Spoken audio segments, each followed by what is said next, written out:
tardes. El día de hoy analizaremos juntos una encuesta realizada en una empresa de consultoría a 20 trabajadores en la ciudad autónoma de Buenos Aires. Las preguntas van a estar relacionadas un poco a la educación, la familia y el trabajo. Tal como indica Ramona, la educación es compleja de definir cuando se quiere ser exhaustivo en todos sus significados, ya que implica la totalidad del ser humano y del contexto social, político, religioso e intelectual de la época. Está directamente relacionada a la idea de modificación del hombre que entraña perfeccionamiento en conjunto con la realización al máximo de sus posibilidades desde una perspectiva ética. Para entender más en detalle este concepto, se realizó una encuesta a 20 trabajadores profesionales universitarios del ámbito formal, con una serie de preguntas que se irán desarrollando a lo largo de esta charla. El objetivo, obviamente, será sustentar el punto de vista de diferentes autores del mundo de la pedagogía. La primera pregunta fue: ¿se sintió usted totalmente preparado cuando egresó de la universidad y se enfrentó a su primer día laboral?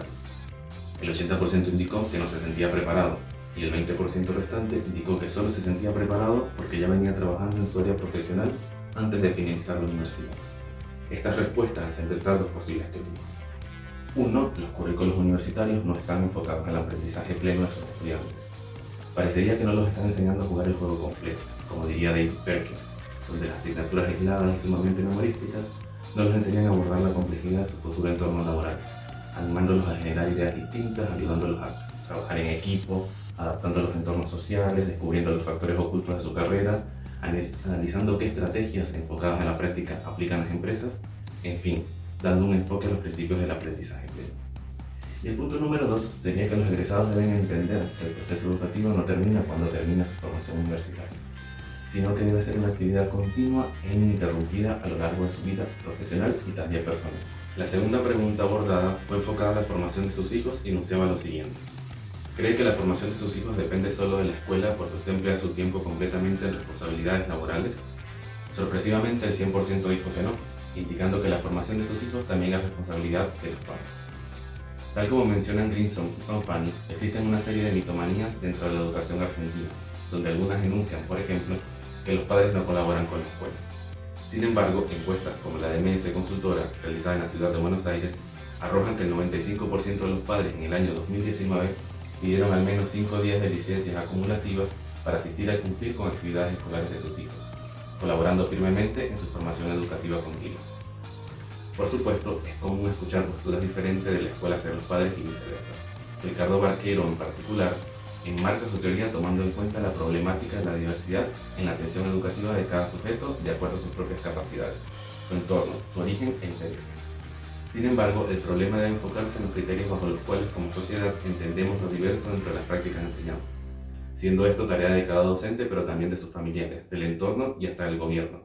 En fin, es una responsabilidad compartida de toda la sociedad. En la tercera pregunta se le pidió a los trabajadores que indiquen con una palabra qué criterios según ellos le hace falta actualmente a la educación argentina. Tal como se muestra en el gráfico, el 70% respondió igualdad, 15% inversión, 10% calidad y 5% dedicación docente. Y sí, tal vez la igualdad de oportunidades para todos de acceder a una educación es una cualidad que debe ser excluyente. No obstante, este término no debe confundirse con la idea de igualdad en la enseñanza. Entre las distintas ideas y corrientes pedagógicas, Moacir Gadotti menciona a través del análisis de diversos referentes dentro del socialismo la concepción de una enseñanza igual para todos con un objetivo de superar la opresión burguesa a través de la educación junto al trabajo responsable. Y por otro lado, Jesús Palacios plantea dentro de sus teorías marxistas la educación integral del hombre y la clase trabajadora para eliminar el sistema y despojarse de su dominación. Sin embargo, se debe poner especial atención a la falta de definición de contenidos curriculares orientados al aprendizaje y a los excesos de política y doctrinas dentro de estas corrientes. Y es que tampoco se puede idear una educación donde la enseñanza sea la misma para todos.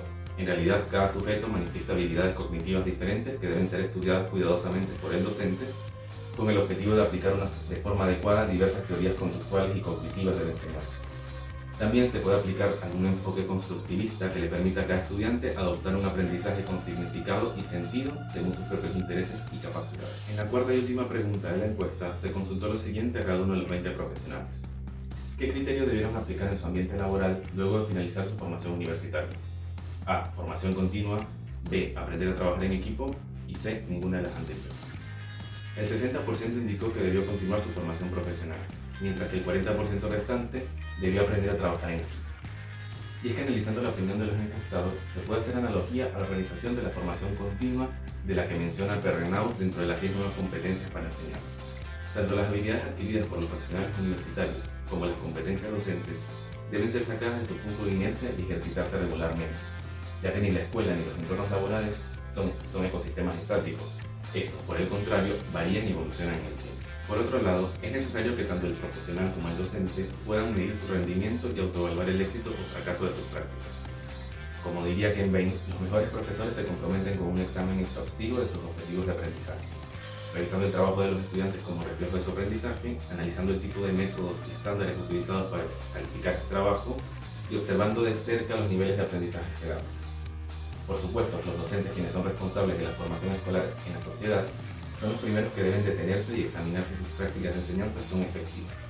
Sin embargo, los profesionales encuestados también dejaron saber, algunos desde su posición de jefatura, que el feedback de su equipo y de sus propios pares les permiten optimizar sus modelos de trabajo. La realización de esta encuesta dentro de un ambiente laboral permitió demostrar que la educación es un proceso intencional que no solamente se estanca en los entornos educativos formales, sino que se presenta a lo largo de la vida y donde no son únicamente los docentes los responsables de propiciarla, sino que tanto los padres, los gobiernos y toda la sociedad intervienen activamente.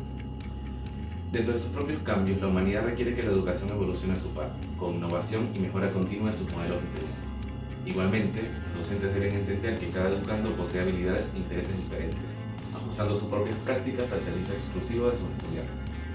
Por otra parte, los centros de formación superior necesitan implementar prácticas inclusivas, donde no solo deben integrar sus contenidos mediante proyectos interdisciplinarios, sino que también tienen como desafío cumplir con las expectativas de los estudiantes en relación a su preparación para el ingreso al campo laboral, donde en la mayoría de los casos, como demuestra la encuesta, se evidencia cierta frustración por la ausencia de técnicas de aplicación de las habilidades prácticas.